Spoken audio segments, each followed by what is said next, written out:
Good afternoon to all.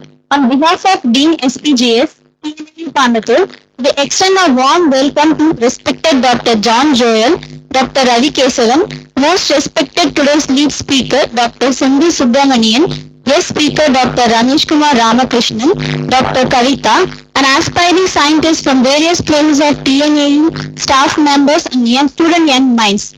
We are elated to welcome you to the 8th Agricultural Graduate Students Conference 2023. It's an extended opportunity to learn, network, and explore the latest developments of new vistas in crop improvement. Crop improvement is not just increasing yield or enhancing crops, but also sustaining the integrity of our planet for future generations. It's about creating a world where we take only what we need through exploring new territories of science. We look forward to witness the amazing ideas that will emerge from this wonderful event. A warm welcome not only to open up heart, but minds too. We request Dr. John Joel, Professor and Head, Department of Molecular Biology and Bioinformatics, PNAU, to present his welcome address. Good afternoon, Ananda. It's a great pleasure to welcome you all. Uh, so it's a nice gathering. So all the students who presented your poster or your presentation under the theme, new vistas in capital improvement are here. So the outset, I would like to welcome our first of all, I would like to welcome our director, Center for Plant Breeding and Genetics, Dr. Ravi Kesavan, who has come out here to participate the lead speaker. So I welcome you, sir. And about the lead speaker, Dr. Sindhu Subramanian, who is our alumni, and he did his doctorate, here, I think, for doctorate at Hong Kong, and he did his and joined as a faculty there in South Dakota.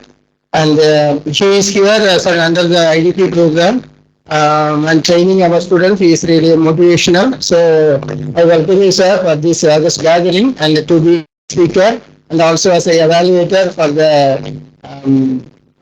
students who are going to do the oral presentation. So welcome you, sir. And also I welcome Dr. Kavita, Associate Professor. She is in the who is one of the organizers here. And also the students who have come out here. And I warmly welcome all the participants. You are the key persons here in this program, in this AGS conference. And I welcome you all individually. So people from PNAU and the other institutes have come out here. We have spent a lot of time to participate in this program and your valuable time you are spending here. So thank you for coming and welcome one and all. So thank you for the opportunity. Thank you, sir. We humbly invite Dr. Ravi Kesavan, Director, Center of Plant Breeding and Genetics, PNAU Coimbatore, to introduce our lead speaker and offer felicitation address. Very good afternoon to everyone who are here this afternoon.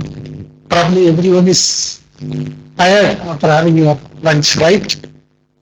I don't see any faces, bright faces here. And today's lead speaker is Dr. Sindhu Subramanian. Presently, he is the Associate Dean of Research from South Dakota State University. Dr. Sindhu, he did his BSc Agriculture from Annamala University and PG from TNAU. He did MSc Biotechnology from TNAU and PhD in Biology from Hong Kong University of Science and Technology. He started his career as postdoctoral research scientist from Donald Banford Plant Science Center. Then he joined as assistant professor in South Dakota State University.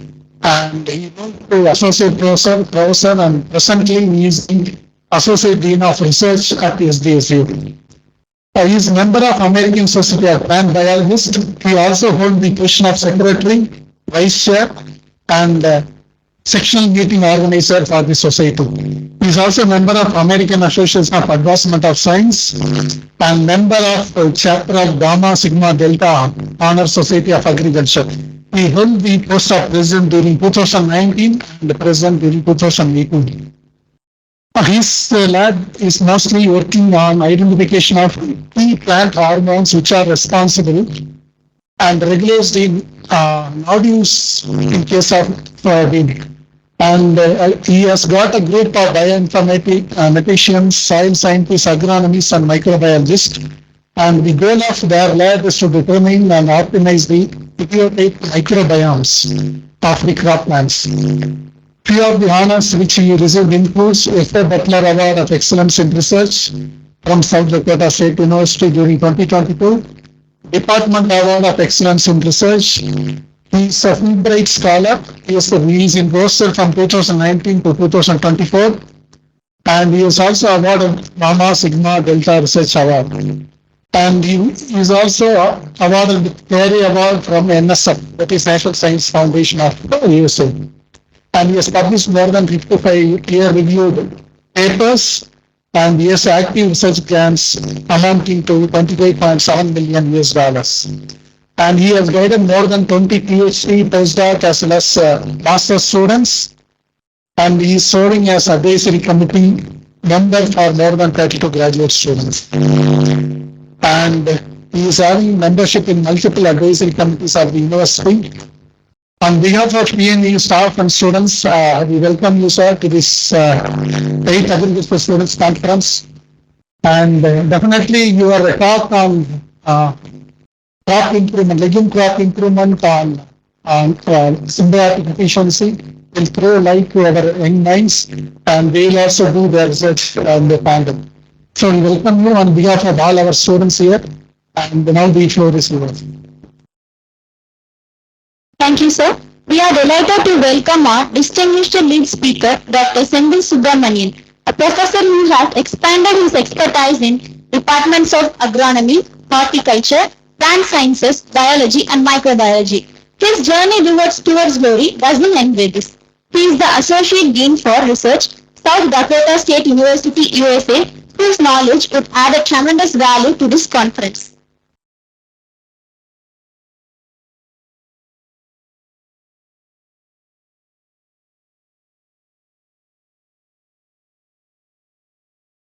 Sure. Good afternoon. So thank you so much for the invitation. Thank you so much for the introduction there. It's such a pleasure to be back here. I might be repeating myself when I started the IDP course at CPMB. It's such an honor and pleasure to be back at PNAU, where I got my master's degree from. What else can you ask for, right? To return back to see your own campus and see all the growth, see all the positive developments there. And you have some wonderful leadership people in your leadership team here, your department heads, directors. Dr. Sendil was my senior when I was doing my master's. He was doing PhD. He was one such inspirational person because he would go for night show movies, we'll come back, we'll be talking everyone, but at 5 in the morning, he'll be in the field doing his classes. At 6, he will go to the farm to get his labor. So it doesn't matter what you do. On a Friday night, you might be watching a movie, maybe having fun, but Saturday morning, your research is waiting for you, so he will be there. So he certainly would be a great deal for you guys, such an inspirational person to be. Same Ravi, Director of Research, who was also my classmate. So same, we were all inspired by such wonderful people, and it's great to have such a leadership. And I had the pleasure of meeting Madam Vice Chancellor, such an approachable lady, and she was so encouraging during the talk and then this morning when we spoke. So you're all in great hands, and you should be very, very happy. And like directors have pointed out, you could certainly show more smile and more bright faces in doing this research and learning more. Okay, so I'm going to introduce a little bit of research that's going on in my lab that is related to legume crop improvement for symbiotic efficiency. Like directors have pointed out, the research in my lab focuses on this process called nodulation and nitrogen fixation in soybean. So before I begin, I would like to acknowledge that the work that I do was performed on the traditional lands of the Osheti, Sakowin, Santo Dakota, Yakutu Dakota, and Lincoln Dakota people, who are Native Americans in the U.S. And I pay my profound respect to indigenous people of the land where I do my research, both as and myself. Right. What is biological nitrogen fixation? So 80% of the nitrogen or 80% of the atmosphere is composed of nitrogen gas or N2. But plants and animals cannot directly assimilate it. It is somewhat like this. So let's say you go to your lunch table and this is what you see. What would you eat out of this? Maybe the chocolates. Anything else is palatable without any additional stuff. The flour, the butter, sugar, you will like it, right? How about that one? You like that? Yes, you like that much better. So what do you want? Who do you want to take all those ingredients that are pretty much not edible or not palatable to get it into a plate? Yes, you need a really good baker chef, right? So who knows how to take all those components and make it into a cake which is edible and more palatable. It's exactly what these nitrogen bacteria do. So they take these atmospheric nitrogen, which is not assimilable by plants and animals, and then convert them into ammonia, which is a molecule that plants and animals can assimilate. So you can say these nitrogen-fixing bacteria are chefs that would convert non-palatable, inedible forms of nitrogen into edible forms of nitrogen. That's what they do.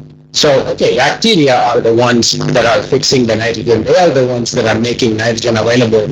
How do plants get that? So there are lots of different types of associations between plants and nitrogen-fixing bacteria. So in this cartoon here, hopefully you can see my mouse. So then this cartoon of a plant, there is the root system that's drawn here. And then if you see this green fuzz that is surrounding the root system, that place is called the rhizosphere. That is the part of the soil that is really, really close to the root system. That is shown in a little bit magnified version in this particular cartoon here. So in the rhizosphere, there are bacteria and fungi that live. And then these are called the rhizosphere microbiome. And then some of them gain entry into the plant root. They colonize the intercellular spaces of the plant. And then there are some fungi that can grow there right in. These are called endophytic microbiome. They can colonize inside of the root. So some of these rhizosphere microbiome, endophytic microbiome, all these are associations between plants and nitrogen-fixing bacteria. But some of these associations are very loose. So there are a group of free-living nitrogen fixers. They just fix nitrogen in the soil, but they don't really associate very closely with the plants. So that association is a little bit like dating. You don't have any commitment. You're just learning to know about each other, but without any commitment. So that is what is a free-living nitrogen fixer association with the plant. There are some endophytes. Those are a little bit like living relationships. You have moved on further. You don't just wait anymore, but you have a living relationship where the endophyte actually colonizes, which means one of the partners is housing the other partner and then getting the nitrogen benefit. In this particular example, then the plant is certainly housing the nitrogen fixer and deriving the fixed nitrogen from that nitrogen fixing bacteria. But the process that we study in my lab is called endosymbiosis. It is a process called legume nodules. I'll introduce in a little bit what legume nodules are, where these rhizobia colonize the soybean roots. Not only colonize them, but exclusively colonize the nodules. And then the soybean provides a housing for that nitrogen fixer. The nitrogen fixer provides nitrogen, the soybean provides carbon, so they are in a really committed relationship between the two different partners. So obviously the endosymbiosis where the two partners really work together closely is the most efficient form of symbiosis, and that's where both partners have the most benefit. In free living associations, the plant would secrete some carbon, the nitrogen will be secreted by the microbe, but there may be other partners that are there taking up that carbon and taking up that nitrogen, whereas within the nodule, the plant and the microbe have pretty much exclusive access to the nitrogen and the carbon. So obviously that is the most efficient form of symbiosis. So biological nitrogen fixation is really, really important for soybean yields. In this little review that was published a few years ago by a scientist from Kansas State and Iowa State University in the US, you can see correlation between nitrogen fixation on the x-axis and seed yield on the y-axis. This is a meta-analysis from a number of different studies. Dr. CR pointed out this morning about the need for meta-analysis, different types of analysis that need to be done by socioeconomics people. But you can see very clearly data from other people. You can use that to make some really nice conclusions. So in this particular case, if you look at the efficiency where very high biological nitrogen fixation occurs, then you can notice there is a very clear relationship, almost square of 0.81, and then with the association between nitrogen fixation and seed yield.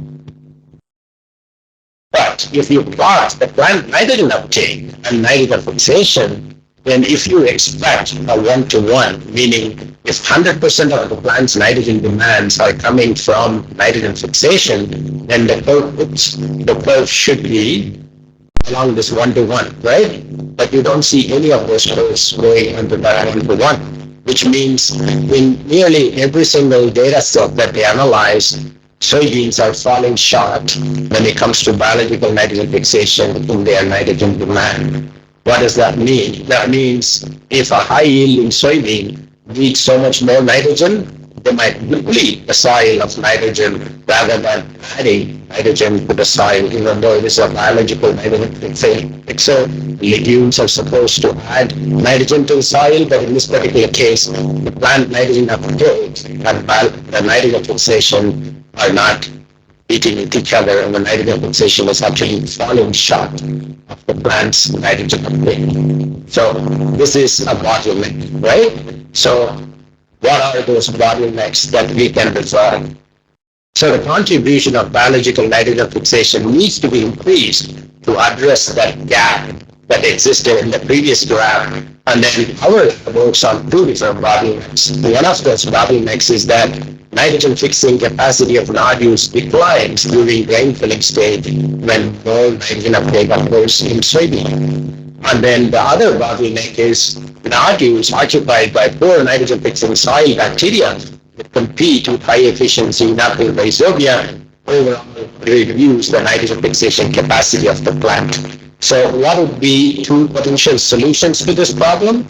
One is, can we sync nodule numbers and nitrogen fixation with plant nitrogen demand or uptake by looking at genetic variations and understanding that pathway? Second, can we enhance colonization by high efficiency rhizobia? So those are the two questions that we are trying to address in my lab. I'll introduce the first bottleneck.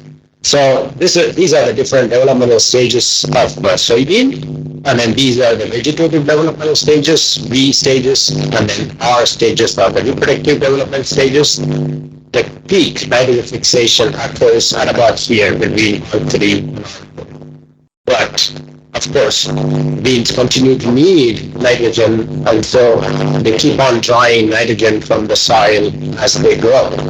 So what we found about 10 years ago is that we studied two different plant hormone processes in the plant. I'm not going to go into the details about this particular pathway. It's probably not too important with today's talk. But essentially what we found that if we had low oxygen and high cytokinin, these are two different plant hormones, then the plants produce more nodules with a delayed maturity. If the plants have high oxygen and low cytokinin, they produce fewer nodules. So this is something that we published, like I said, about 10 years ago. Then what we thought was, how about we use this mechanism to try and understand where auxin is, where cytokinin is, to see if we can manipulate this pathway genetically or biotechnologically to change the number of nodules and their maturity so that we can sync the nitrogen fixation with the nitrogen. Paul Feldbaum, a former postdoc in my lab, developed this auxin cytokinin relative output sensor. The movie that you see is a root tip of a soybean plant where it expresses this sensor. So cells that have green nucleus are enriched in auxin activity, and cells that have red nuclei are enriched in cytokinin activity, and cells that have the activity of both these hormones will have a range somewhere from light yellow all the way to light green or deep red. Okay? So the sensor that was developed by Carl was used by two different grad students in the lab, John Fisher and Paul Bea. What John and Paul did was they checked if this sensor faithfully represented auxin and cytokinin ratios in the root. So what they did was they imaged this in a 3D volume and then counted every single nucleus and then identified how much auxin output and how much cytokinin output was there in every single nucleus. So this data is from about 350 different nuclei that they imaged and then quantified using fluorescence microscopy. They published this about 5 years ago in Plant Cell and Environment. But what is really interesting is indeed that sensor faithfully represented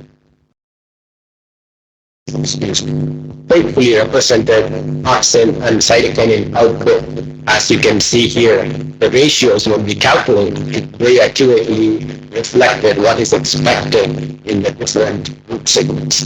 So John and Paul were very excited about this. So what Paul did was he took these roots, worked with another grad student, Davey and then Davey and Paul worked together to measure auxin and cytokinin ratios during root nodule development.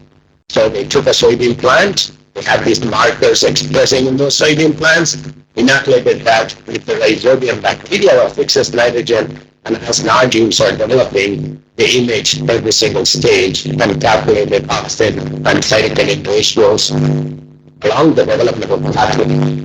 They found that auxin cytokinin ratio increases with cell division, subsequently declines, and then oscillates as the nodule is found. This was very good data because we didn't know how these two hormones regulated nodule development previously. Now we were able to see exactly which cells they work with and where they work. And then we took the mutant that we generated, where I told you with the low auxin and high cytokinin, we had more nodules with delayed maturity. We took that mutant and then did the same analysis. They found that the initial levels of auxin cytokinin ratio were relatively lower. In the middle stage, it was the same, but subsequently there was a delay. So I'm going to show it to you using a graph to make it much easier to understand. So here is the control group where we expect normal auxin cytokinin ratio to increase with the initial cell division. They drop down during stage 2 when the rhizobia colonize the nodules. Then they subsequently grow up when vasculators are forming in the nodule. And then but in those mutant nodules with the lower auxin and higher cytokinin levels, the relative ratios are low as expected because they have low auxin. But interestingly, in stage 2, the level was same as the wild type or vector control, but at stage 3 and stage 4, there was a delay in the increase of that auxin cytokinin ratio. So Paul thinks this suggests a maturation delay. So this is the reason why there is a maturation delay, because these nodules have to catch up with the vector control auxin cytokinin ratios, and because of that, there is the delay. If you notice these two red arrows, they cause that delay, a few days of delay in maturation of these mutant nodules. So lower auxin activity might delay nodule maturation was the conclusion that at this stage at least was the conclusion that Paul made.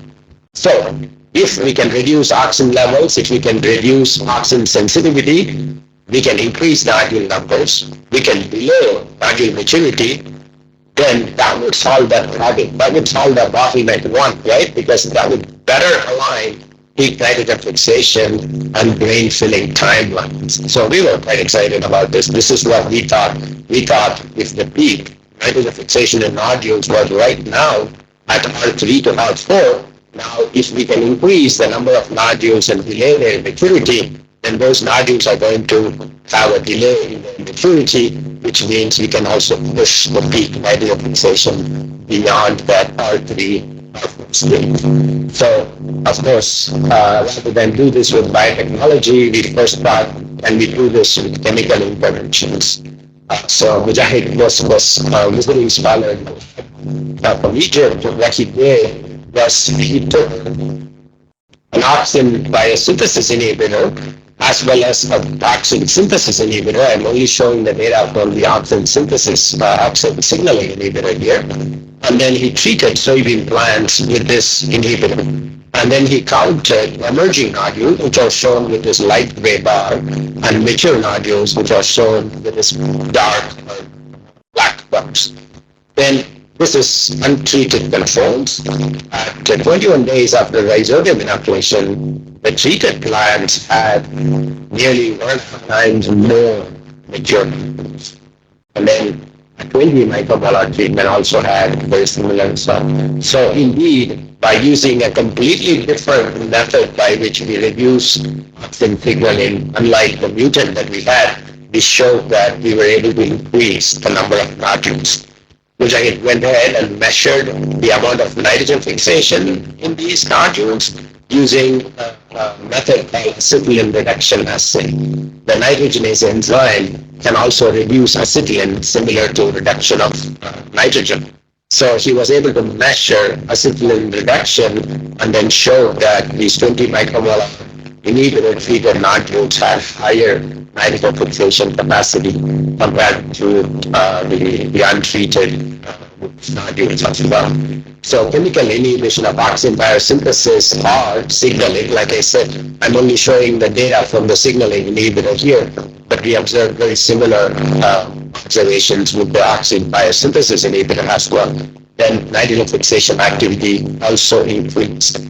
Marissa Grayson, an undergraduate student in the lab, what she did was, this was last year, 2021 summer, and what she did was, she took a look at all the auxin biosynthesis and signaling genes in soybean, and then screened all the naturally available mutant variations in soybean populations. So, depending on the top species you're working on, you would value genome sequence, right? So in this particular case, the US Soybean Board, or USB, what they did was they funded to sequence the genomes of 1,000 soybean accessions in the US. So this is a very, very powerful data set. So we now have in our hands access to, not in our hands, access to 1,000 soybean genome sequences, which means for every single gene, we have 1,000 different sequences from 1,000 different accessions, which we could go and look for in the computer. So like I said, Marissa is an undergraduate student, so she was able to do this in one summer. So it's a really easy goal to do. She took this data that she had is from 478 accessions that she had access to at that time. She came back to the lab just this past summer. She finished in August. I haven't looked at the data, but she has now analyzed the 1,000 soybean genome data set as well. But this data is from what she did in 2021 when she analyzed 478 accessions. So here is an example. There is a gene family called Yucca, which is an auxin biosynthesis gene. And then she found two different mutations, the G2A serine to alana asparagine mutation groups.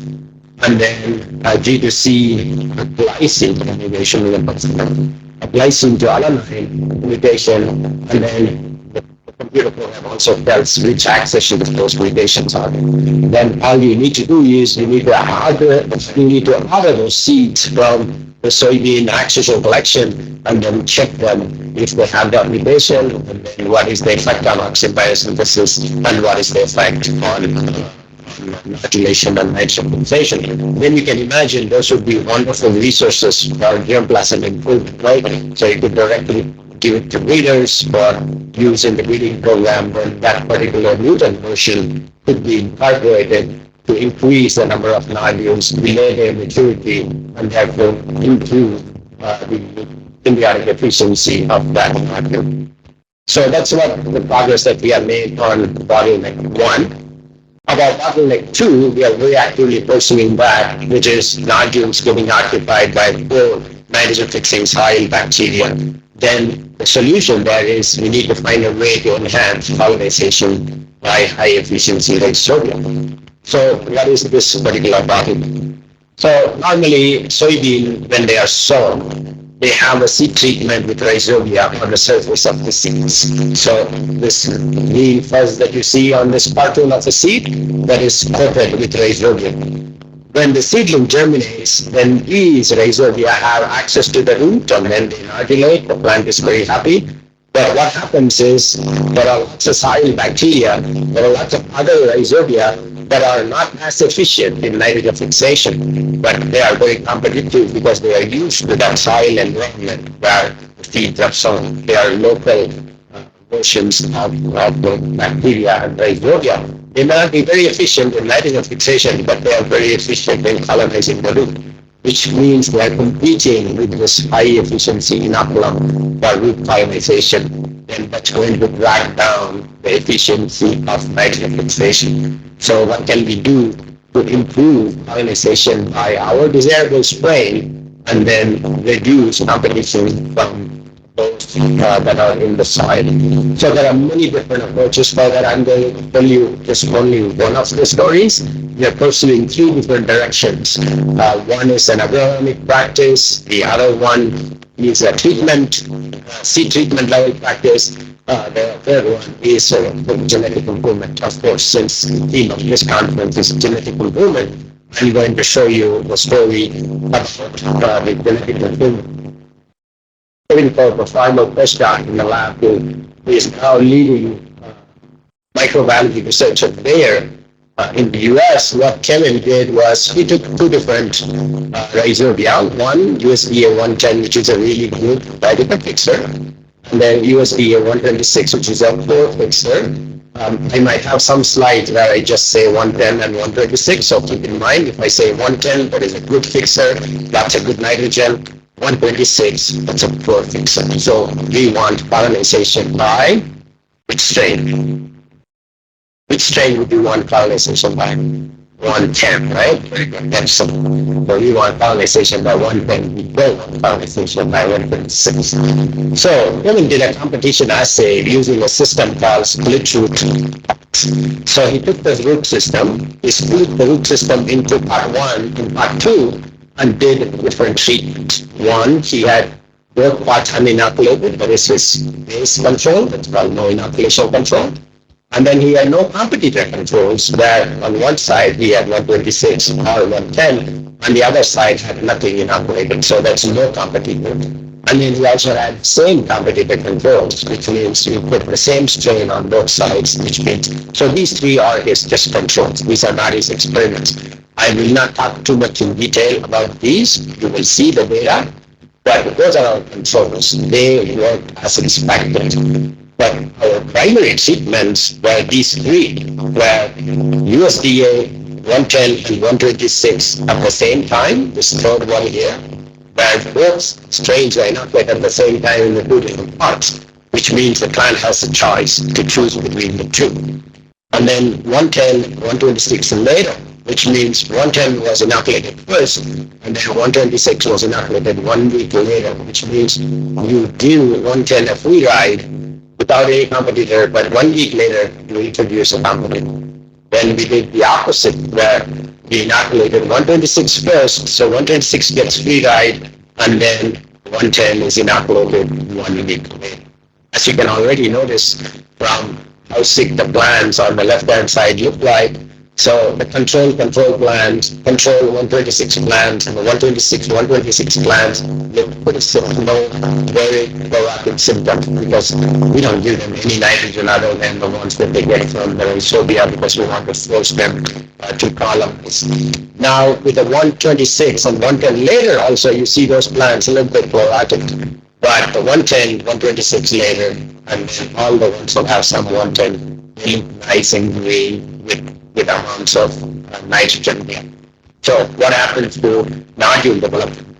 We found that the USDA 110 was able to outcompete USDA 126 when it was inoculated earlier or at the same time, but not when it was inoculated later.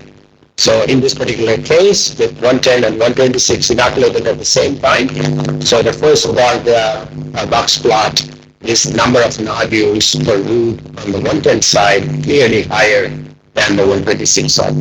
Even if we put 126 a week later, practically we saw no nodules on that side. But if we put 126 first and then added 110 later, then 110 wasn't able to catch up so easily.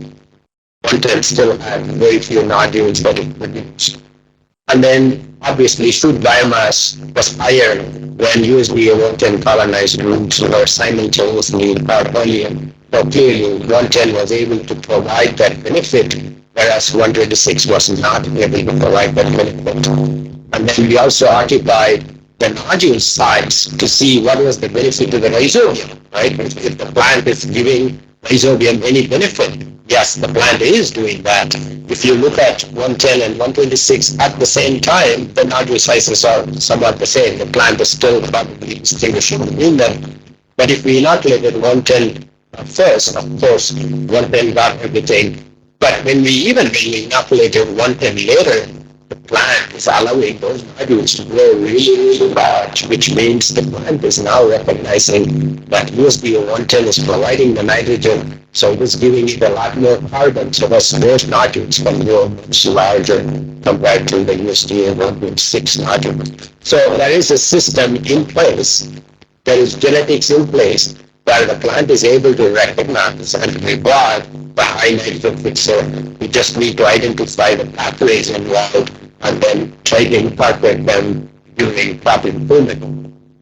So how do we do that? In order to do that, Kevin did two different experiments. One, he first checked how much carbon is allocated, and if there is a carbon drag, how much nitrogen benefit is there. I'm only showing you the carbon data. So the way Kevin did the carbon data was he took isotopic carbon dioxide, 13CO2. 13CO2 is not radioactive, it's just isotope, so it's safe to use in the lab. Then he used 13CO2 for 2 hours on a 27 days after inoculation in a chamber, in a closed chamber. He just provided carbon dioxide, which means during photosynthesis, then this carbon dioxide would be assimilated in the carbons that is produced by the plant. And then when the plant supplies carbon to the root system and the nodules, we can track it. So he supplies carbon dioxide to the shoot, but he measured carbon dioxide in the root. For the ease of this presentation, I'm going to show you data. I'm going to focus on data from only 3 different sets. So the same 3 competition sets, okay? 110, 126, where both of them were inoculated at the same time, which is this one here, hopefully you have that one there, where you can see the green part is how much carbon went into the shoot. And then the yellow and the pinkish part, the yellow is the USDA 126 root side, and the pink is the USDA 110 root side. Not a lot of difference. But if 110 was inoculated early, 126 was inoculated late, also not a lot of difference. 13% carbon went to the 110 side, and about 12% carbon went to the 126 side, still about 74% going these two. But look at this, if the 126 colonized the roots early, meaning if this highly competitive, non-fixing rhizobia colonize the root early, they grab about 20% of the carbon just in this one day of labeling. So he labeled on 27 dpi and measured at 28 dpi, and the shoot carbon was only 65%, which means inoculation and nodulation by these poor fixers is a carbon drag. If the carbon did not go, if the carbon went to all these non-fixing nodules, they're clearly not going to go to grain, which means your grain yield is going to go down if you don't let or if you don't stop colonization by these poor fixing rhizobia. That's the conclusion that Kevin made after this. So in order to find out what are the potential genes involved so that we could look at pathways, we could develop markers, Kevin did gene expression assays in the USDA 110 and USDA 126 inoculated roots. And then this is a control root, the first one that they inoculated, none then, the very first column. And then 126, 126, 110, 110. These are very specific patterns of expression. I'm not going to go and bore you with all the observations he made, but I'll point out the most important difference that we pursue right now. So comparing USDA 110 inoculated root and USDA 126 inoculated root, Kevin compared different pathways. There are some of those pathways are highlighted here for you. For example, enriched neurotrophs for nodulation, nitrogen fixation, photosynthesis, peroxidase activity, heme binding, and so forth. So he compared those two, the ones where there is no competition to the ones where there is competition. One pathway that really caught his attention is the pathway called autoregulation of nodulation. Okay? So here I want you to remember just two things. One was there was this particular gene called RIC2, and this RIC2 was highly expressed in the 110 inoculated roots. And then there was this another family of proteins called TML1, and this TML1 was highly expressed in the 126. Okay? So RIC expression is higher in 110 root have the good fixer ones. TML expression is higher in the 126 root have. Now, where are those two genes in the nodule autoregulation pathway? So this is the nodule autoregulation pathway. The nodule autoregulation pathway is used to control the number of nodules, right? Because the plant doesn't want to invest too much energy in generating more and more nodules, so it uses this autoregulation pathway. In this autoregulation pathway, when roots get colonized by rhizobia, there is a bunch of peptides that are induced in the roots. These are called rhizobia-induced peptides or RIC peptides. They move to the shoot, and there is a receptor for them in the shoot, and then that receptor sends another signal to activate the TML. What TML pathway? TML stands for too much loud. It is a mutant that produces too much nodules. So when it is mutated, it produces too much nodules, but when it is activated, it inhibits the number of nodules. So when there is quite a bit of nodulation, these RIC peptides are induced, and then they suppress nodulation by activating TML. So we saw that RICs are produced, are highly expressed in 110 root have, but TML is highly expressed in the 126 root have, which means 126 root have this inhibitor, and the 110 root have this signal that would downregulate. Really good. So with that, we were able to make this hypothesis that USDA 110 inhibitor systemically towards the inhibition of nodulation by USDA 126 via the autoregulation pathway, which means the autoregulation pathway genes can be used as markers, can be used as genes for improvement so that now we can suppress, very quickly suppress colonization by these proteins. This is what our hypothesis was. So what we did was we took an AON mutant, not 1-3, that is defective in the AYN autoregulation. The receptor that I told you about is mutated in this natural mutant. We didn't generate this mutant. This is a mutant that we just obtained from somebody. So this is wild type Williams 82. Let's not discuss the controls. The controls work as expected. And then in wild type 122, wild type W82, when we inoculate with 110 and 126, 110 root side has more nodules, 126 root side has fewer nodules. But this autoregulation mutant that is defective in nodule autoregulation, you do not see side of 126 side, which means the autoregulation pathway is actually repaired for sanctioning. Therefore, the hypothesis that we had is true. The pending question we have is this universal with other strains that is being pursued by two different grad students in my lab. Actually, this particular experiment was done by Akira Sedugaran, graduate student, PhD student in my lab. Lilian Monteras, another PhD student in the lab, is working with Akira on testing other strains of rhizobia with different nitrogen fixation capacities and then testing if this pathway holds true or not. So with this particular pathway, we think we can now do crop improvement or symbiotic efficiency by identifying natural variants in hormone biosynthesis, transport, and response pathways. This is the bottleneck one that I was talking about. To see the nitrogen fixation and plant nitrogen demand and nodule numbers, and then evaluate the autoregulation pathway markers and identify additional components so that we can have better sanctioning plans. So we use those markers and pathway components in crop improvement. So that's what the two strategies that we have right now in the lab. There are several other projects in progress in the lab. We study nodule development timeline and study how nitrogen status and carbon status affect nodules as well as their development.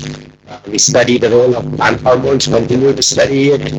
We have identified some gene regulatory networks. These are different collaborators from different universities that help us with that.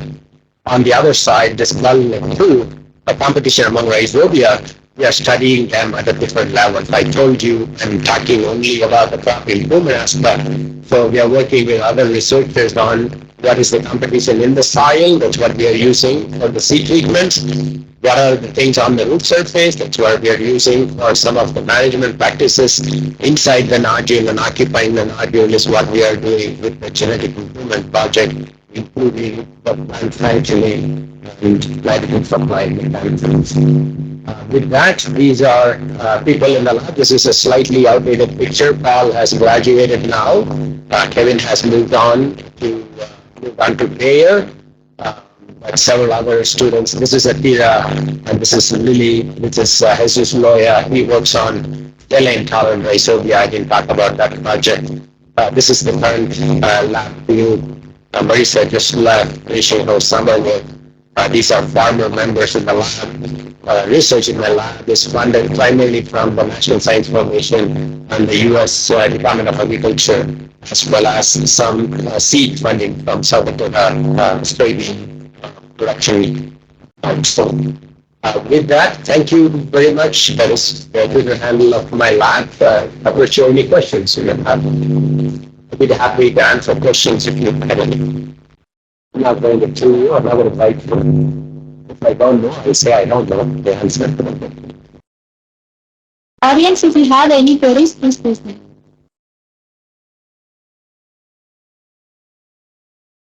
Not very fine too. I'm going to be here at the meeting till the end, and then we think the director find it out. I am doing an IDP course, so I'll be CPMD in the Center for Excellence wing. So we just stop by in case I could answer those questions. Okay. Thank you very much. Thank you, sir. Your valuable insights greatly complemented the spirit of our audience and offer them an enlightening perspective. We would like to invite our guest speaker, Dr. Ramesh Kumar Ramakrishnan, BCLC, postdoctoral fellow, to deliver his lecture on transcriptome and hormonal analysis review, key genes involved in parthenotropic fruit production in cactus square mutants.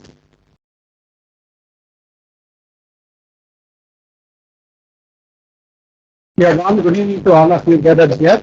Myself, Ramesh Kumar Ramakrishnan. I'm doing a postdoctoral at Vancouver University. My main research work focus on desert agriculture in Israel. major crop working with cactus here. In desert, a lot of plants in Israel, they are doing agriculture for value-added products. Especially, they are focusing on various desert crop for food and nutraceutical and pharmaceutical product development. In that, many of the plants not belong to the Israel because that is a desert. There is no availability of water and bioresources for cultivations. Anyhow, they are importing or we are reintroducing majority of the plants from other countries, especially from South Africa, South America, and other countries.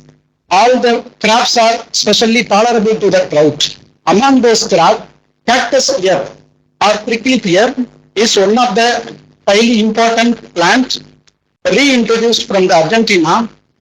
In that plant, majority of the people using that fruit because it's highly delicious fruit containing lot of nutraceutical and pharmaceutical properties. But these are the industrial important product developed from this cactus fruit. Here, the main problem is this fruit is highly nutritious. Anyhow, people or consumers are not interested to eat because this fruit contains about 30 to 40% hard-coated seed. So we wanted to find to avoid seedless fruit, organotropic fruit protection. This is our main goal. So we screened all the cactus fruits available in the Israel region and we found interestingly 2 mutant varieties in Israel. In same cactus plant, 90% of the branches are bearing seedless fruit. In that, 10% of the branches are bearing seeded fruit. In the same plant, we have mutant seed and seedless fruits. So we wanted to know the reason exactly what is the molecular mechanism behind the seed and seedless conversion. So we made a small hypothesis here. Industrial limitation this fruit facing because only of hard-coated seed. So we used some molecular mechanism, especially hormone-related analysis. Maybe some hormones play a major role in seedless fruit formation. So what we did, we extracted RNA from those 2 mutant with transcriptome analysis. From the transcriptome analysis, we found about 7,000 genes are differentially expressed. Among those 7,000 genes, maximum genes are related to hormone, especially gibberellin. In here you see the seedless fruit produced. BS1 is seedless fruit and RE, Riverton, is seeded fruits. Both fruits are existed in the same plant. So in the picture you see wild plant contains seed. Similarly, the Riverton fruit contains seeds. But in BS1 don't have seeds, aborted seeds. So this is the very interesting mechanism. So this mechanism we try to reveal through transcriptome, hormonal and other exogenous application of hormones. We find out some reasons. Among the literature, several people mentioned that plant hormones, gibberellic acid, axin, abscisic acid, so on, these hormones are main player in the parthenotropic fruit. In some crops like grapes, GA used gibberellic acid used for parthenotropic fruit. Some people using axin, some people are using gibberellic acid for seedless fruit production. In apple, pear and grapes and so many other crops, they tried several hormones for seedless fruit production. In our case, gibberellic acid is the main player. This is our transcriptomic data we carried out for differential expression. Here, gibberellin gene, axin and all the hormonal genes are highly or differentially expressed in the seedless fruit type. Then what we did hormonal quantification, especially gibberellic acid. In this graph you see gibberellic acid 1 and gibberellic acid 8 highly elevated in the seedless fruit, which means GA1 play a major role in seedless fruit production. So in the same way, we used GA1 exogenously apply on the flower buds of the prickly pear and we got seedless fruit. So GA1 is the active hormone involved in the seedless fruit production. This is anthesis and before anthesis, 2 stages we compared. Both stages, GA1 and GA8, especially gibberellic acid is the main player for seedless fruit production. Similarly, the heat map analysis and valgamoplast also proved that gibberellic acid mainly elevated in the seedless group. Then what is the reason of GA or gibberellic acid elevation in the mutant varieties? Then our sequence, we sent for sequencing and we found all the gibberellic genes, especially gibberellic biosynthetic genes and gibberellic regulator genes highly inserted, found many insertion sequences that belong to transposable elements, transposon. Transposons jumping genes are highly moving in the seedless phenotype, it highly interrupting the GA biosynthetic pathway. So our gene elevated hormone due to transposon movements, and conservative domain search CD search also identified a lot of GA genes inserted by transposable elements. And this is my small part of the work. There's a major part. Gibberellic acid we used for hormone seedless group protection. Okay, this is the one case. This is simply I did for academic purpose research for seedless group protection. On the other hand, we are not able to avoid seed from this fruit. So we have to use that seed as a value added product. We used those seed from the fruit and extracted cactus oil. That's called simply vegetable oil. That oil contains 55% linolenic acid, is a highly pharmaceutical material. Most of the cosmetic and nutraceutical industry highly demand for that oil. That oil per liter about 3 lakh rupees. We never purchase this fruit in our market, in Indian market, but in Brazil, Argentina and South America and in Israel, people are eating these fruits. But in India, Gujarat, Rajasthan and some desert region, people are cultivating this crop. But according to my search and my observation, there is no strong industry focusing on this fruit pulp production or oil production. But these products are highly valuable material for increasing the economy, like in our conference in globalization of agriculture, food, feed, fuel. So this is, for example, majority of the countries not focusing only on the raw food product production. They are only focusing mainly on value-added products. They are using 30-40% of the raw material as a food source. Remaining material they use as the industry. They convert it to the value-added product and selling in the market and increasing the own country economy. In the today you are all agriculture students, you try to focus many unrevealed natural resources because we have plenty of land, plenty of water resources, but Israel is very limited with the water, limited with the land resources, but they are champion in the agricultural technology. So in our country, you are the main pillar of making good agriculture to our country. So I'm very happy to share this information. This may be helpful for you to make the future Indian economy in a positive way. Thank you very much for your opportunity and time. Thank you so much. Thank you, sir. Your ideas will resonate with the audience.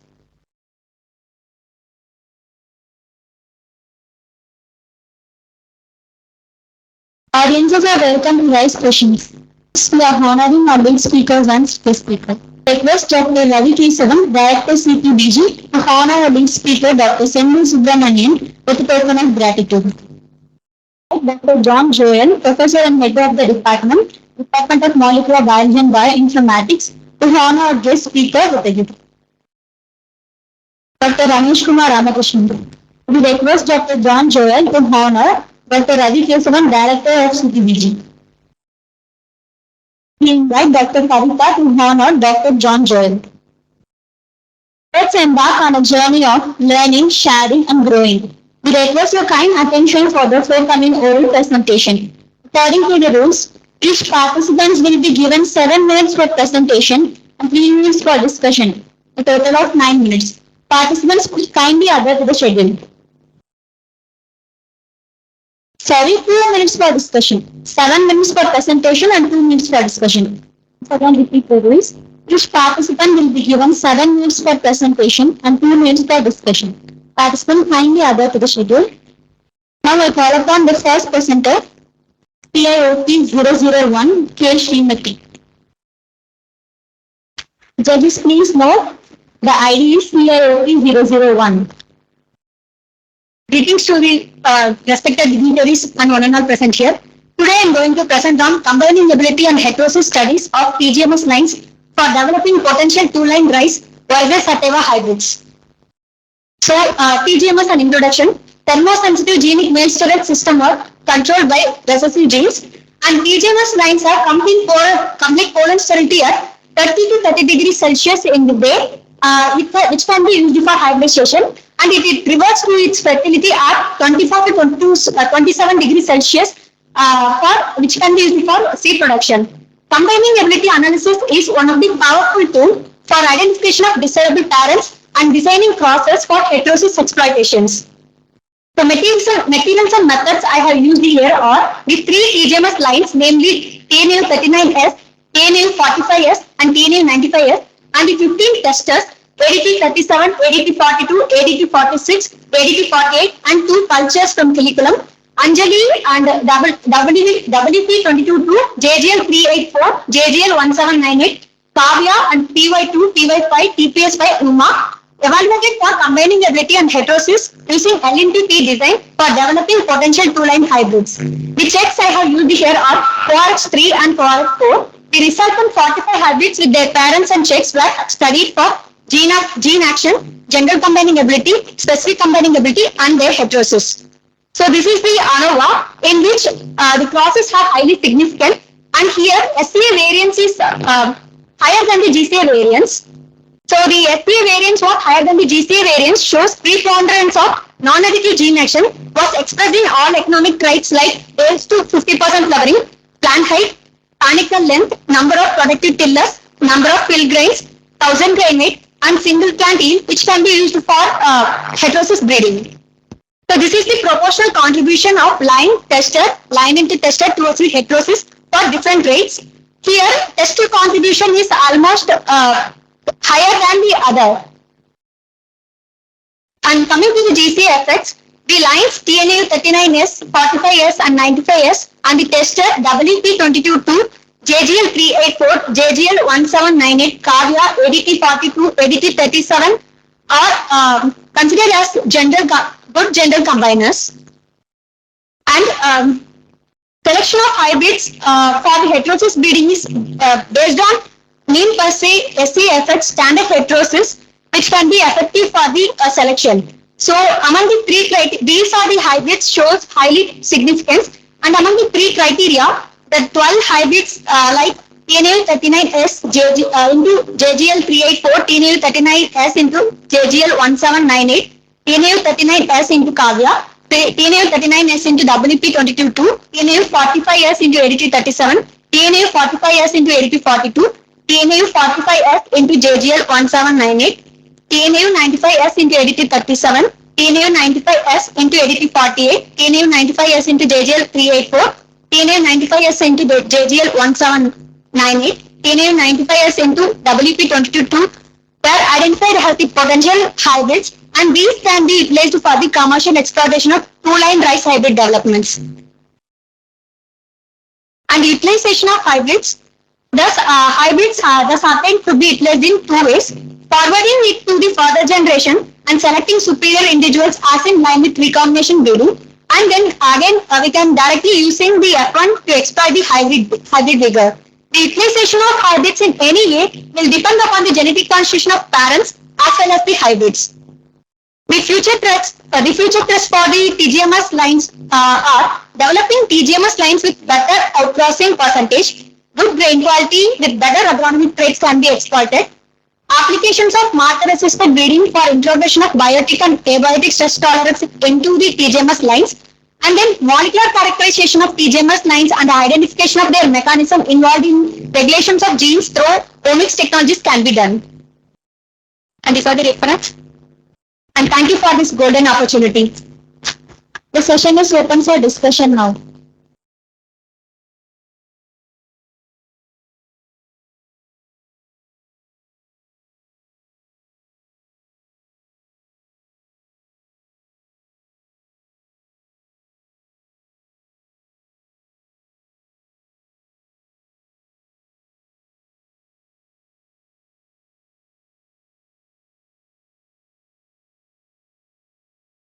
Good evening, sir. One basic like, there was a thermosensitivity, right? Yes, yes, sir. So is it a genetically controlled trait or a polygeny controlled trait? Sir, it is controlled by two or more recessive genes, sir. Yeah, recessive nuclear genes. It's controlled mostly the environmental, no? Yes, sir. Yes, sir. The fertility will be controlled by the temperature. So in that case, it is totally environmental control and it's more than two people are involved in it. How your approach of lining the tester or dominance, right? That is what you are expecting is a necrosis. Yes, sir. How you address this, that there will be these two parameters in your design. Sir, I have for TGMS lines, I have did various floral traits and outcrossing percentage evaluation, sir. And then only I have chosen the lines. And then for testers, I have chosen the economically better one, sir, which can be used for the LNTP mutation and the hybrids are developed. What do you observe in your efforts for this trait? Is it a dominance or what is it? Dominant, sir. Yes, sir. Because of the non-additive gene action, SCA variance is higher. Okay, thank you. The 2-line hybrid has been released so far in India. Like hybrids, sir. Yes. Sir, and reference. In China, it has been developed. I am asking you. I have no idea, sir. So far, I have know about the TGMS lines only, sir. So it's an advantage, this one. Yes, sir. See, we are not able to come up with the hybrid. What Yes. may be the reason for it? So first of all, the environment is the main issue.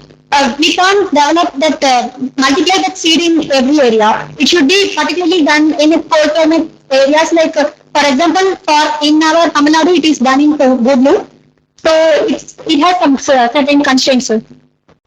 And you have compared 3-line hybrids with your 2-line hybrids, right? Yes, sir. What was the yield difference between both of them? Between your checked and the yield up to. Sir, I mostly gone for the economic rates only, sir. Single plant yield hybrid. Yes, sir. Contributing for yield.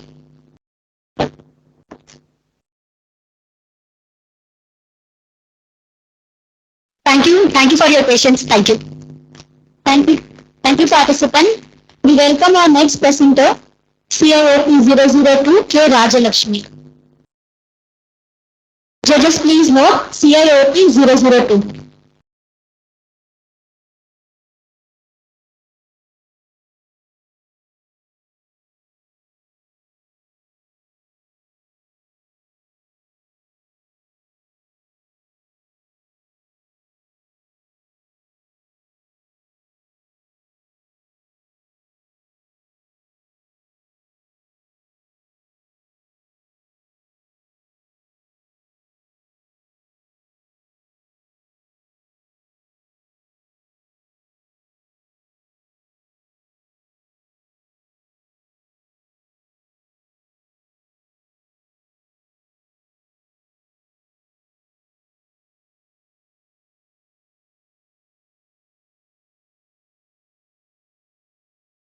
First of all, I would like to extend my warmest evening wishes to all the dignitaries, organizers, and the fellow participants. So myself, Rajalakshmi, and I am here to present part of my thesis work, which is entitled as Deciphering the Seasonal Influence towards the Yield Contributing Traits in Black Gum.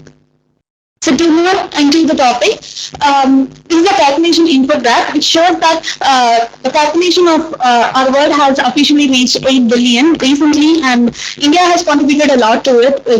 India has pushed China to second place and became the first highest populous country recently in June, with about 1.48 billion people, and it is actually estimated that 1 in 6 people in the world is actually Indian. So while this is one of the problems, another important problem we are facing is actually climate change. And even the United States spokesperson Antonio Guterres has reported that the July of 2023 is actually the most hottest month recorded in the last 1,20,000 years. And And while these two problems are we are facing, as being in agriculture sector, it is our responsibility to develop climate resilient crops to improve the agriculture sector in the future. So, with this objective, this study has been conducted. Actually, the experimental material included 32 black gum genotypes, which includes 8 varieties, and rest of them are actually advanced mutant cultures and also hydrogen based cultures. So the methodology is actually we have raised these 32 black gum genotypes in 3 environments like 3 seasons, Kharif, Rabi, and summer. In 2019 and 2020, basically the study was actually conducted in National Pulses Research Center in Bamban. Regarding the association studies, even though there are certain variation among these 3 seasons, we have actually identified major traits contributing towards the yield, like a number of clusters per plant, number of total pods per plant, number of seeds per pod, and 100 seed rate actually contributed highly positively correlated towards the yield. So these traits can be utilized as selection indices in the crop improvement program in the near future. So regarding the stability analysis, we have actually conducted the GG bytecode analysis. The first bytecode, the left side is actually bytecodes for seed yield per plant. We have actually obtained 2 mega environments, E1 as an individual environment and E2 and E3 as a single mega environment. So then the genotypes at the vertices of the environment is actually the winning genotypes in certain environment. So the same is actually we have also identified the stable varieties for idli batter volume. So being a South Indian as a Tamilian, it's literally a nightmare even for me to go for a day without idli or dosa. So this bagging is actually a major it plays a major part in our food diet. So this idli batter volume and vada batter volume was also studied in the study. So this is actually the first report about the stability analysis and batter volume. So this also we have identified the genotypes which are specifically suitable in specific environments. So the Mongolian yellow mosaic virus. We all know that any black gum variety cannot go through the advanced gene trials without being resistant to YMB. So, the Kharif is actually the hotspot. Kharif season in NTR's Mumbai is actually the hotspot for screening YMB disease. So, the same was done, and during the cluster analysis, we have identified the 3 types which was in red. Mumbai 6. ACM 18005, 18009. These 3 meters have been found to be with a score of 1, which is highly resistant towards OMV. And this is a heat map for OMV disease scoring. Like the red one towards the hue of red color indicates towards the susceptibility of YMB, whereas the hue towards the blue actually represents resistance towards YMB. So we can easily identify the genotypes OVM 18005, 009, and common 6 have been identified to be YMB resistant in the study. So this is the field view of resistant genotypes. We can easily identify the enzyme 005 and enzyme 009, which has very large green growth and compared with the susceptible choke profile. So in the conclusion, we have identified the traits which can be used as selection indices for crop improvement program. There is number of clusters per plant, total number of pods per plant, number of seeds per pod, and 100 seed weight. We have also identified the stable genotypes like ACM Black 14001, 16015, 17001, 18004, and 114. Among the 3 genotypes, summer of 2020 has been identified to be the most promising season in case of seed yield, whereas in case of batter quality, Kharif season was identified to be most promising. So the genotypes and the results conclusion of this study has been promoted. The certain cultures which have been identified have been promoted to certain advanced trials, and certain units have been utilized in the hybridization programs for further crop improvement. So, thank you. Thank you for the question. It's time for questioning session.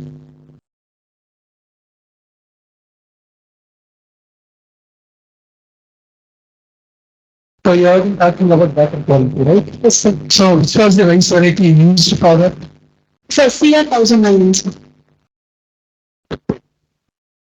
It's common for all the It's a common, we have used to CR 1009 variety, rice variety for commonly for everything.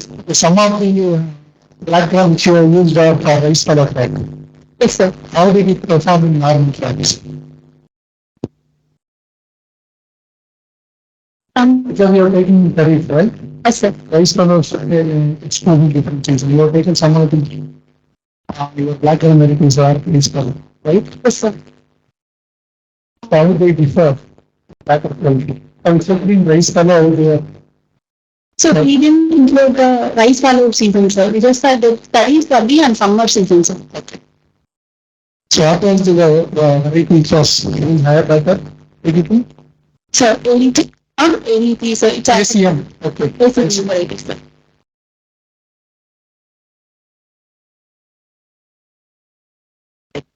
Just a presentation. Thank you, sir. So, what do you know? What determines the to be a better racer? Is it getting content, high content? Is it no? Actually, certain reports are there which shows that certain arabino galactose is actually plays a major role in improving the batch quality in black drums. See. Thank you, sir. Thank you, participant. We welcome. Thank you for the opportunity. Thank you.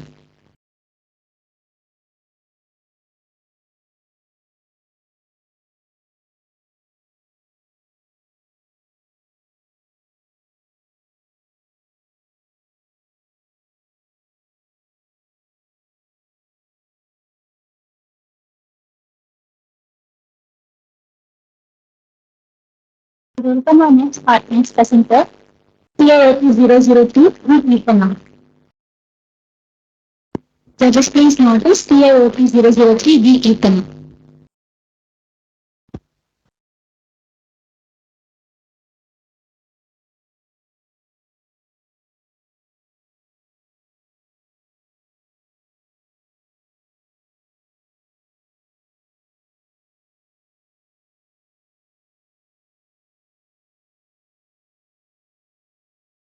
A warm good evening to respected chairman, co-chairman and members. Myself, D. Krishna from Department of Seed Science and Technology. My topic is on effect of different nutrient regimes on seed quality of rotten crop of barnyard millet, variety MD1.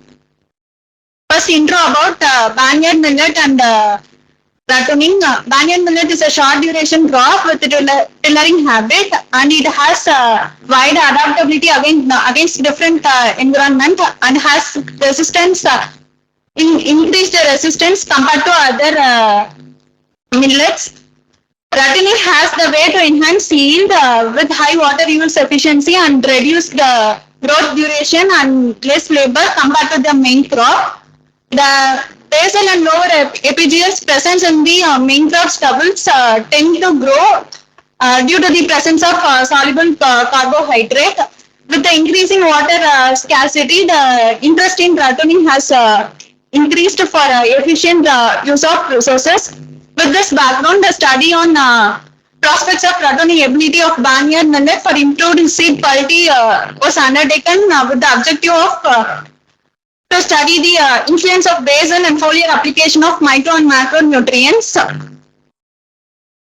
Methodology first, the main crop was raised and during harvest, the main crop was cut into different heights and the main crop stubble was allowed to grow into the second crop. For both main crop and rattan crop, same nutrient schedule was followed. For rattan crop, the basal application of nitrogen was given at 7 days after cutting and the foliar application was given twice at pre-flowering and flowering stages. Treatments include treatment 1, basal application of nitrogen 40 kg per hectare. Treatment 2, basal application of 20 kg nitrogen and along with 20 kg of nitrogen 35 days after cutting. Treatment 3, basal application of nitrogen 20 kg per hectare along with 2% foliar application of urea. Treatment 4, basal application of nitrogen along with 2% diammonium phosphate foliar application. Treatment 5 include basal application of nitrogen along with foliar application of 0.5% zinc sulfate. Treatment 6 include basal application of nitrogen along with foliar application of 0.3% boric acid. Treatment 7 include basal application of nitrogen along with 0.5% zinc sulfate, 0.5% sulfate of potash and 0.3% boric acid as foliar application. And treatment 8 include basal application along with 7.5 kg of maize maximum per hectare, and treatment 9 include basal application of nitrogen along with seaweed extract. The first picture shows the emergence of seedling from the main crop stubble. The second picture shows the field view of rotten crop and foliar application of rotten crop, and the last picture shows the fully emerged seedling from the main crop stubbles. The resultant seeds were evaluated for germination, seedling length, diameter, and electrical conductivity. The resultant seeds were subjected to germination test in flavor medium at 25 degree Celsius and temperature and 95% relative humidity for 14 days. The result include the germination percentage and vigor index of rotten crop was higher in combined application of nutrients, as the rotten crop produces less uniform seeds. The germination percentage and vigor of the crops varied among different nutrient regimes. The seedling length and diameter production was also higher in combined nutrient application due to increased filling percentage in the resultant seeds of rotten crop. As a basal application of nitrogen in treatment 1, increased the vegetative growth leads to the reduced seed quality. The increased germination percentage, seedling length and dry matter increased the vigor of the seeds of rotten crop, and the electric conductivity was also lower in combined application of nutrients, as the membrane degradation was reduced in combined application of nutrients. This picture shows the seedlings emerged from basal application of nutrients and the combined application of nutrients. In combined application of nutrients, the seedling length was increased compared to the basal application of nutrients. The result indicated that the seed quality parameters varied among the different nutrient regimes. Among the different nutrient regimes, the seed quality was higher in basal application of nitrogen along with foliar application of nutrients. With this, I conclude that the seed quality of rotten crop also satisfied the Indian minimum seed certification standards when it is given with proper nutrient application. Thank you. Let's move on to questioning session.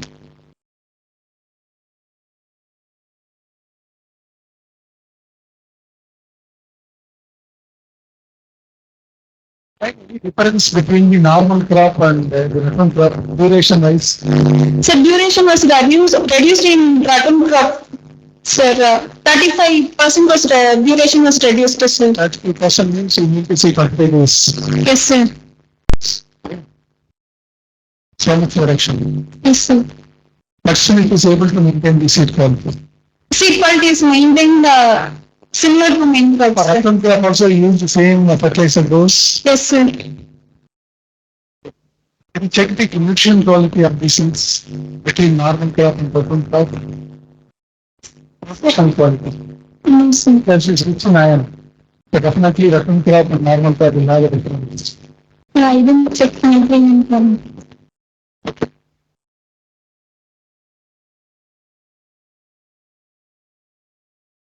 What is your rationale or reason for choosing this fertilizer plus additional application? Because it's going to cost more, right? It's going to cost later to do a second addition of fertilizer. Then you take that into consideration when analyzing the results. Sir, nitrogen, when we give as basal, it improves the emergence of seedlings and improves the vegetative growth initially. When we give foliar application at the flowering and pre-flowering stages, it improves the seed set and seed flowering, seed filling percentage. So for initiating the growth of Apart from the stubbles, we have chosen nitrogen for as basal applications. Thank you.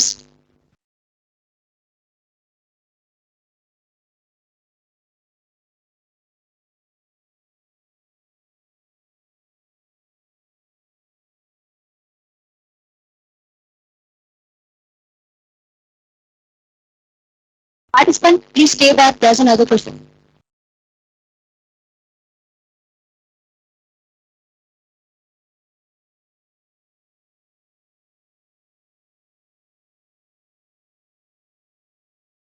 So my question is, you use that seaweed extract that is sargassum like reason behind it. That's big. When we use seaweed extract as a foliar application, it increases.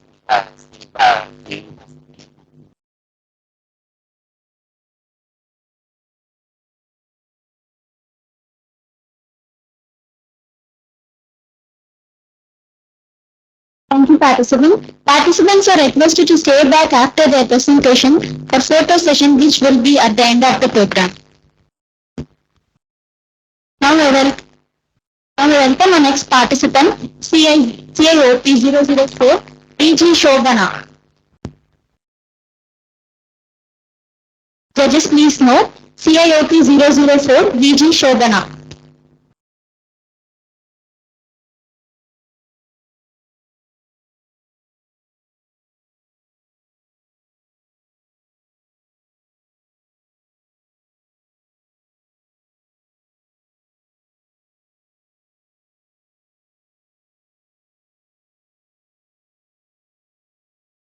Respected panelists, fellow colleagues, and graduate students, good evening, one and all. And I thank you so much for giving me this opportunity to present my idea in this International Year of Millers 2023. My idea is evolving a synthetic idiotype in sorghum. So you all know that sorghum is the fifth most cultivated crop in the world. And what differentiates it is it can also produce sugar, starch, and it is used in bioethanol and biofuel industries. So the motivation behind this experiment is to evolve a multi-stress tolerant and nutrient-rich sorghum line, which had been a long pending breeding objective among the sorghum breeders. So the objective of the experiment is to create a very customized synthetic sorghum zygote that could be regenerated in vitro into a plantlet and released as a variety for cultivation in a very short time. So we all know, apart from yield and drought tolerance, sorghum is able to provide us so many significant traits like pest and disease resistance, and sugars, brewing, and bioethanol, and particularly fodder. So having all these traits in mind, we have designed the experiment in such a way that you have the reference sorghum genome and you list out various alleles of significant traits, just how I showed you in the previous slide, and you list them all. You take variants of these alleles from wild races, that is vector variants of these alleles from various germplasms. Nearly around 40,000 accessions of sorghum are available all over the world. And then you shortlist those listed out genes for the presence or absence of conserved domains or any other variations like SNPs and CNVs, etc. And this list of genes will be used for editing the reference genome in silico in the computer, and thus we get the reconstructed sorghum genome. So the sorghum genome was sequenced in 2009, and ever since there has been a growing number of genetic resources for allele mining. So we have both the sequences in hand and also the germplasms. Now there should be a gap that binds this laboratory in silico results with the in vitro results. So the magical device here is the DNA filter. So this is the era of 3D printing of DNA, and the there is a DNA printer that can print out DNA to you so that you can use it readily and use it in your experiments. I detail it here. That is, you are reconstructing the sorghum genome and printing it out using a DNA printer as an embryo or a zygote. Then you are tissue culturing it as a callus for shoots and roots, and then you are regenerating the plantlet in greenhouse. And also, we are making use of speed breeding facilities since the wild races of sorghum are having longer durations, and so we are reducing the crop duration and releasing this new videotype to multi-location trials for stability analysis. And thus, we get a variety released in 4 to 5 years. Let me give a short snap of how a DNA printer looks like. These are the 3 major parts of a DNA printer, and many companies are working in DNA printers, but DNA Script is the recent company that has commercialized a DNA printer in 2021. So first you have the electronic base, the power supply for the device, and the working platform where your DNA actually gets printed on, and the reagent housing. That is where you use your reagents and you synthesize DNA. So the DNA working principle, that is, first, every one of you knows that it is ATG, the 4 nucleotides. Every nucleotide is given a particular color. So the 4 different colors are inked out in a cartridge. See here, these are the components. The fresh microfluidic chip, the cartridge, the reagents for DNA synthesis, and a collection tube. So when the colors are injected into a solid phase, the DNA gets printed out in a special material that varies from one form to another. And then the microfluidic chip collects it, and the DNA is added base by base, and it forms a long chain of DNA strand.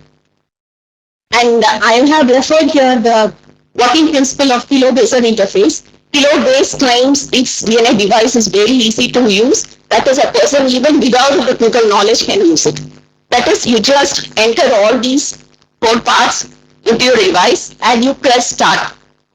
And then you wait for just 2 hours and your DNA gets printed, it's dried, and it's collected in your collection tube. So this is my idea on synthetic idiotypes, and the challenges here are how could a genome that is reconstructed in a system, computer, be converted into a callus? So there comes another subdivision of synthetic biology called synthetic morphology, where you can engineer different parts of a living organism. And the choice of using a leaf with conserved regions, that is another challenge. And the evaluation of this new idiotype, that is a prototype of the idiotype, in field conditions to see whether the genes that we have incorporated into the genome are expressed or not. And the final one is, as we all know, the human and animal biosafety test. Thank you. Judges are requested to raise their questions.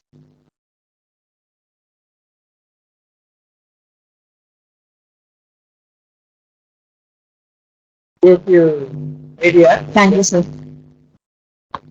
This is that 3D printing and all. So already DNA printer is available. Yes, sir. That is, they can print a kilobases of DNA. That is, that technology is being revised every day by day. The details that I have got has been disclosed until 2021. Now they are revising the DNA synthesis technology, and even if you synthesize long strands, you can ligate them, and so it is possible. Have they done it in any microbes in a small? Yes, sir. Certainly, synthetic biology is successful in the case of microbes and other smaller organisms and smaller genomes, but not yet in plants or IG. Not any of the plants. No, sir. Why sorghum? I'm working in sorghum, and so. Any plant, no, this one. And also the genome size is what he's seeing, 730 megabases. So. Okay. So the challenges, how you address? That is what I said. When you're creating the reconstructed genome in a computer, in an interface, to a callus, you need the use of synthetic morphology. That is another subdivision of synthetic biology. So If you go in deep studies, you need not even have a callus. It can be any type of a material, just in solid, gas, or liquid phase. We should really arrive at it when we work on it. It should be incorporated in a cell and make it into a. In a cell-like form, not necessarily in a cell. Okay. Congratulations. Thank you, sir.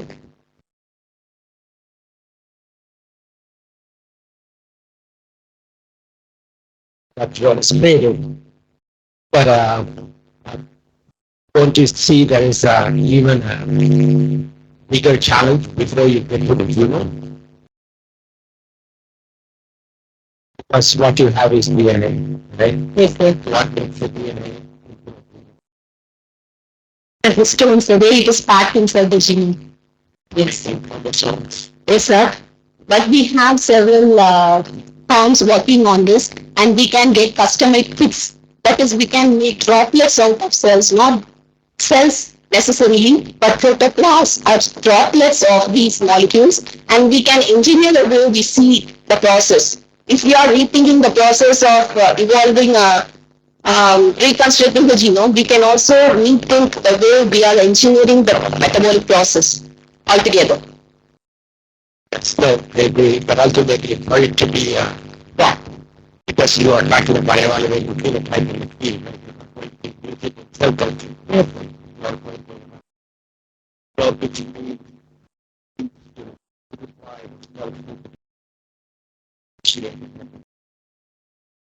stay somewhat closer to the conventional study and focus on that. But I agree, certainly that process. Thank you. Thank you so much. I would also want to thank my mentor for giving me this opportunity to think beyond what has been done already. Thank you. Participants are encouraged to clarify their doubts.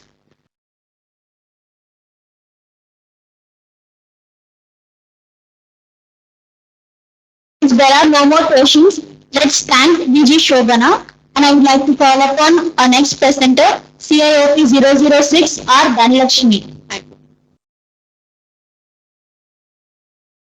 Judges, please note, CIOP 006, R. Dhanlakshmi.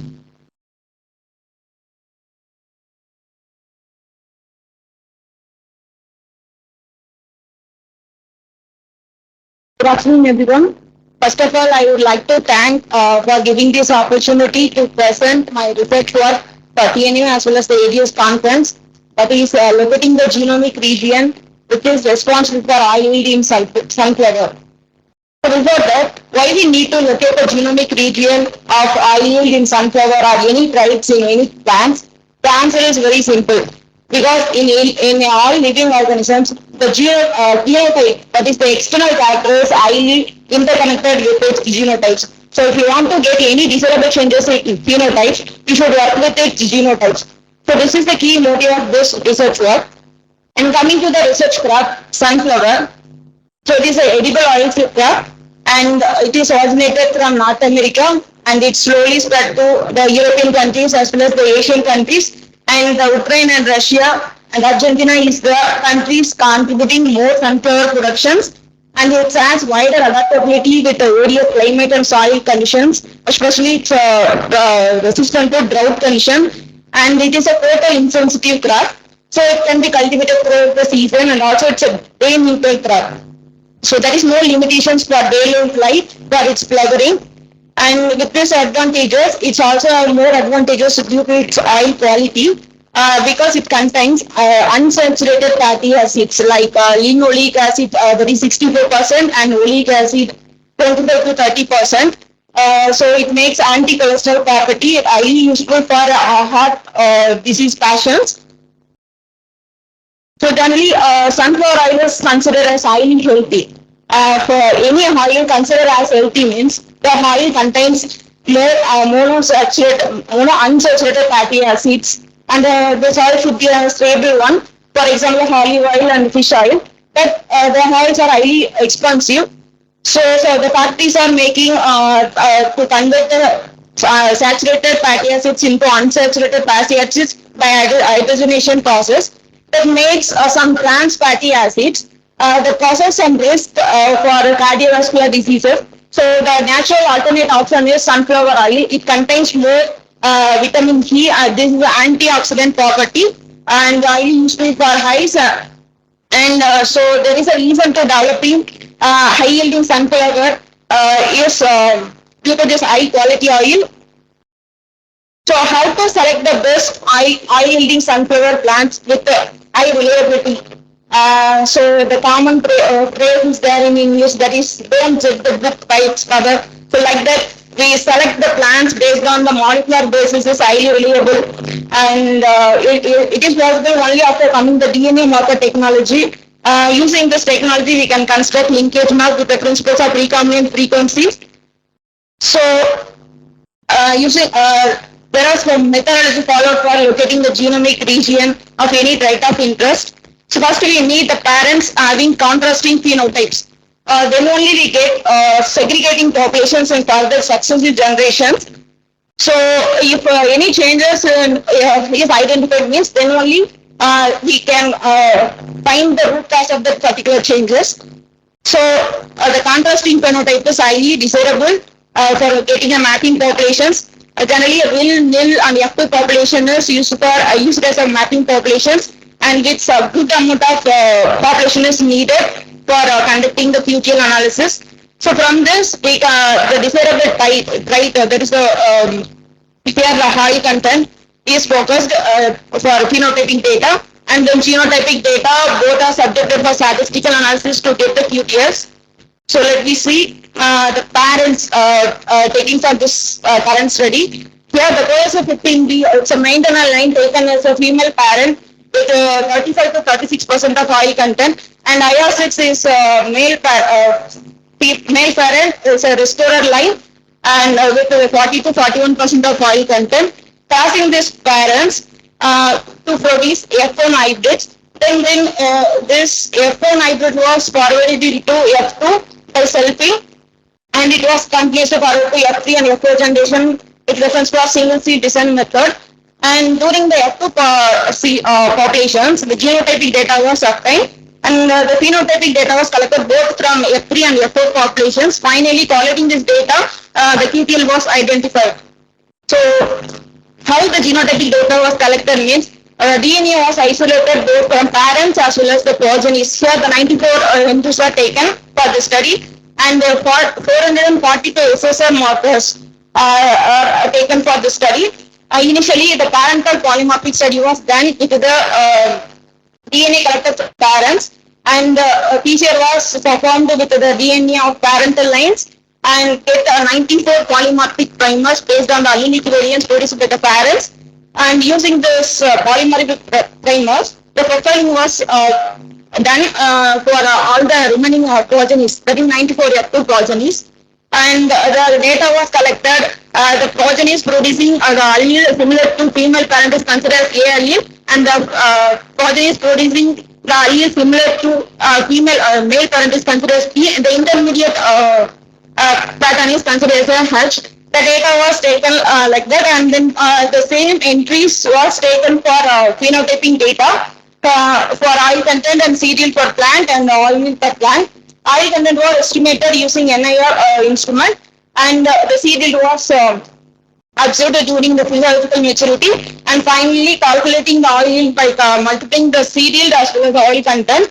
Then this data is used for further QTL identifications. For first, initially the linkage map was constructed using the genotypic data which is collected from the F2 populations with the linkage group information and the marker data, and correlating this genotypic data of F2 and the phenotypic data of F3 and F4 populations. Finally, the QTL was identified using the software QTL ICM version 4.2.53, and the linkage map was constructed using the MapShot version 2.2 with the input of linkage group and where the markers is located in the position of the markers. So these are the QTLs identified from this study. There is one QTL identified seed yield and oil yield per plant. But in oil for oil content, the QTL was identified from both the seasons, that is season 1, the F3 population, and season 2, the F4 populations. Though this QTL is highly consistent in nature. So this model is highly valuable to selecting the genotypes with high oil content. So this is the consistent QTL. The solid box shows the QTL identified from season 1 and the line box shows the QTL identified from season 2. Both the QTL region is, both the season QTL region is same locations. So it is highly consistent with the difference between 14.4 centimorgan in case of the season 1. So the take-home message is this QTL is highly consistent, so it can be used for marker synthesis collections to improve oil content and as well as oil yield in sunflower. So the marker ORS 7 to 7 and the ORS 1 to 4 is used for efficiently used for marker synthesis selection program in sunflower. Thank you. Judges are requested to raise their questions.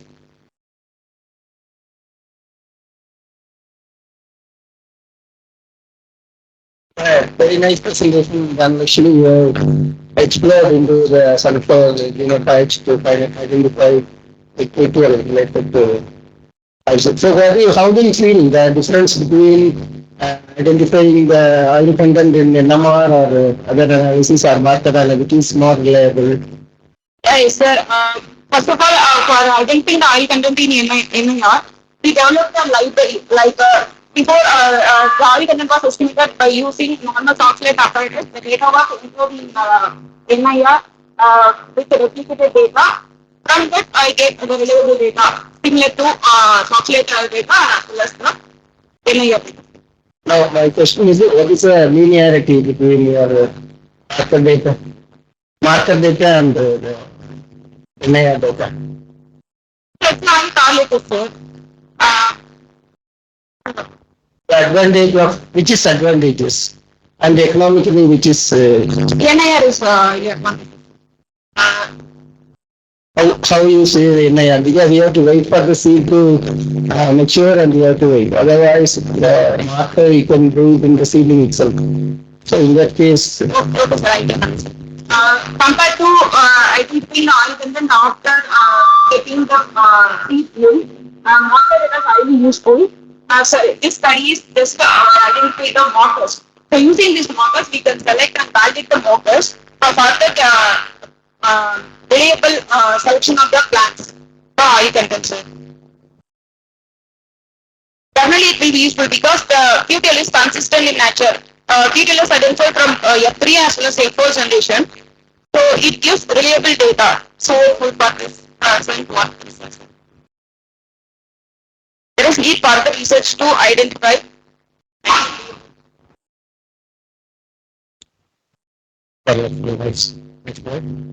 When you mentioned that you need a lot of contrast between your parents, but I didn't see a huge difference in oil content between the two parents that you had. I think it was about 4% or so.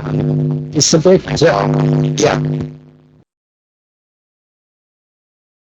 Yeah, it's about 4%. Isn't that something that an environment can influence? How reliable is your The characters of female parent that much difference. So that we take the restorer line. That restores the alleles of the female parent, and it also makes additive effect of increasing the oil content by causing the male parent with this female parent. Thanks.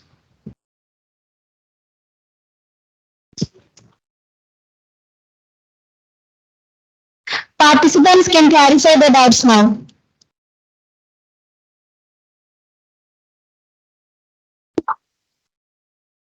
Dhanlakshmi, why did you choose this as IR6 as your mail? So it's a best restorer lens, sir. Highly fold shedding nature, so easily cross. But you can see the head size is very small, right? Yes, sir, but it's a multi-type, and we can get we can collect the pollens from other heads also, sir. And the more pollens are collected from the main head. Okay.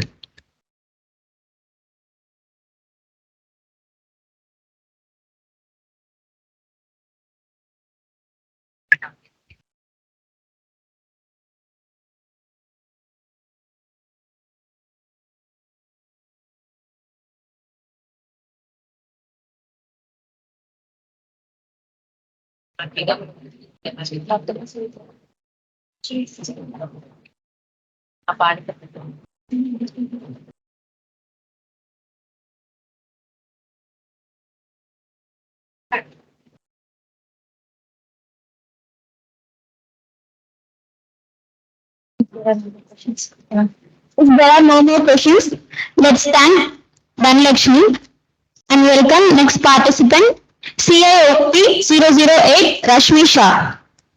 Judges, please note CIOP 008 Rashmi Shah.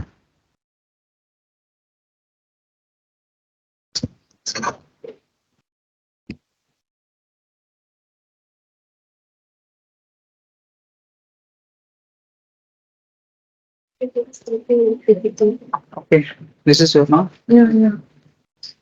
Can we put something here? Yeah, yeah. But please to as soon as possible. Yeah, yeah,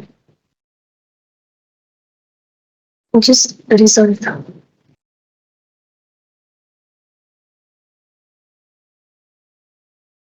Fine. Result RUSULT. Wait, result. Yes. And just 7. And Yeah.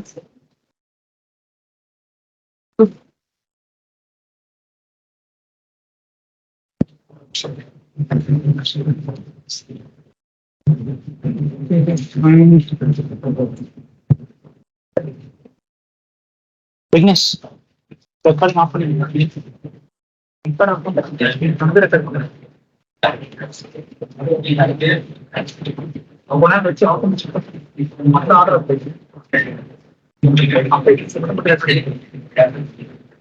One second. One second.